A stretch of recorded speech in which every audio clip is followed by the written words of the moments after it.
आज आपके लिए है एक भूतिया कहानी। कहानी सुनने से पहले हेडफोन का इस्तेमाल करें और दरवाजा बंद करें ताकि डर का मजा और ज्यादा ले सके। आज की कहानी का नाम है मध्य रात्रि की ट्रेन। कहानी लिखी है सैकत मुखर्जी ने। यह पूरी तरह काल्पनिक है। वास्तविकता से किसी भी प्रकार की समानता केवल एक संयोग होगी। तो चलिए शुरू करते हैं। रात की ट्रेन स्टेशन पर पहुंचते ही अनिंद को पता चलता है कि आखिरी ट्रेन आने में 1 घंटे की देरी है। उसने घड़ी देखी, तब 10:30 बजे थे। घर पहुंचने में अभी और देर होगी। घर फोन करके खबर देने के बाद वह थोड़ा इधर उधर टहलने लगता है। प्लेटफॉर्म नंबर 3 से प्लेटफॉर्म नंबर 1 की तरफ देखकर उसने देखा कि एक चाय की दुकान खुली हुई है। पूरा प्लेटफॉर्म खाली था।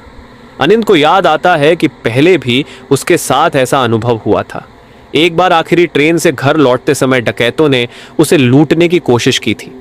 बड़ा बैग देखकर डकैतों को लगा कि उसमें बहुत पैसा होगा, लेकिन बैग खोलने पर उन्हें केवल दवाइयों के पैकेट मिले। डकैतों में से एक मजाक करते हुए बोला, आपके पास गैस की दवा है? मेरा पेट पूरे दिन से गड़बड़ है।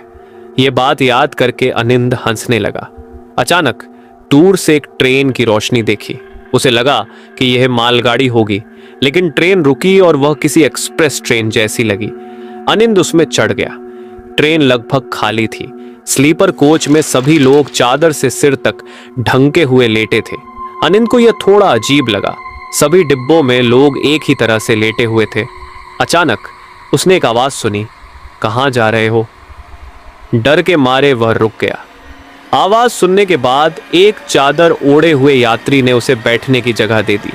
कुछ देर बाद अनिंद ने देखा कि पूरे डिब्बे के यात्री अपनी चादर हटाकर बैठ गए। उनकी नजरें सिर्फ अनिंद पर टिकी थीं। उसके गले में कुछ अटक गया। जब उसने जेब से मोबाइल निकालने की कोशिश की तो महसूस किया कि उसकी जेब के अंदर किसी ने उसका हाथ पकड़ रखा है। डर के मारे उसका शरीर सुन्न हो गया। तुम कहां जा रहे हो? चादर ओढ़ा हुआ व्यक्ति बोला। अनिंद ने कहा, मेरा स्टेशन आ रहा है। वह व्यक्ति हंसते हुए बोला, इस ट्रेन के यात्री कहीं ना कहीं मर चुके हैं, हम बस इस ट्रेन को चला रहे हैं। यह सुनकर अनिंद स्तब्ध रह गया। उसका गला सूखने लगा।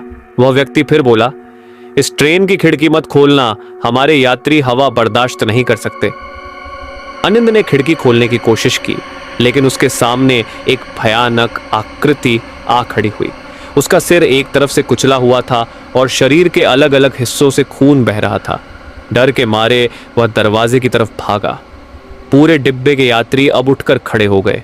किसी का सिर नहीं था, किसी के हाथ गायब थे और किसी की आंखें बाहर निकल आई थीं। अनिंद चिल्लाते हुए बेहोश हो गया।